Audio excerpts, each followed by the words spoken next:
Hi hello ನಮಸ್ಕಾರ, welcome to my YouTube channel. ನಾನಿವತ್ತು mushroom rice ಮಾಡ್ತಾ ಇದ್ದೀನಿ. ಲಂಚ್ ಬಾಕ್ಸ್ ರೆಸಿಪಿ ಅಂತಲೂ ಹೇಳ್ಬೋದು, ಬ್ರೇಕ್ಫಾಸ್ಟ್ ರೆಸಿಪಿ ಅಂತಲೂ ಹೇಳ್ಬೋದು. ತುಂಬಾ ಈಸಿ.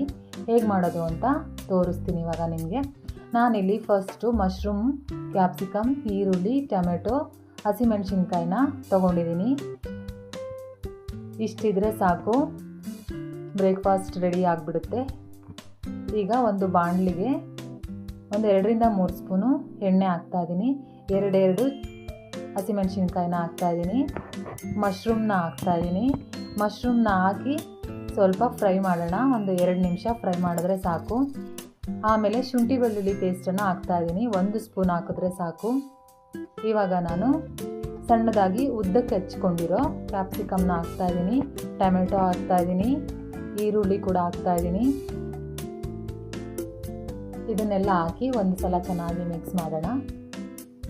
ಈಗ ರುಚಿಗೆ ತಕ್ಕಷ್ಟು ಉಪ್ಪು, ಚಿಲ್ಲಿ ಪೌಡರ್ ಸ್ವಲ್ಪನೇ ಹಾಕಿ, ಚಿಲ್ಲಿ ಪೌಡರ್ 1 ಸ್ಪೂನ್ ಆಗುವಷ್ಟು ಗರಂ ಮಸಾಲ, ಇದನ್ನು ಹಾಕಿ ಚೆನ್ನಾಗಿ ಮಿಕ್ಸ್ ಮಾಡಿ ಒಂದು 2 ನಿಮಿಷ ಫ್ರೈ ಮಾಡಬೇಕು. ಇವಾಗ ಇದಾಗಿದೆ.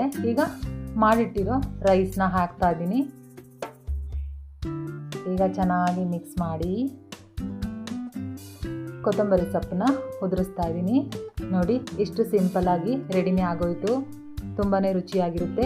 ಇದು ಲಂಚ್ ಬಾಕ್ಸ್ಗೂ ಮಾಡ್ಕೋಬೋದು, ಬೆಳಗ್ಗೆ ಬ್ರೇಕ್ಫಾಸ್ಟ್ಗೂ ಮಾಡ್ಕೋಬೋದು. ಅರ್ಜೆಂಟ್ಗೆ ರಾತ್ರಿ ಏನಪ್ಪ ಮಾಡೋದು, ಸಾಂಬಾರಿಲ್ಲ ಅಂದರೂ ಕೂಡ ನೀವು ಇದನ್ನು ಒಂದು ಟೈಮ್ಗೆ ಮಾಡಿಕೊಂಡು ತಿನ್ಬೋದು. ತುಂಬಾ ರುಚಿಯಾಗಿರುತ್ತೆ. ನಿಮಗೆ ಈ ರೆಸಿಪಿ ಇಷ್ಟ ಆಗಿದೆ ಅಂತ ತಿಳ್ಕೊತೀನಿ. Thank you.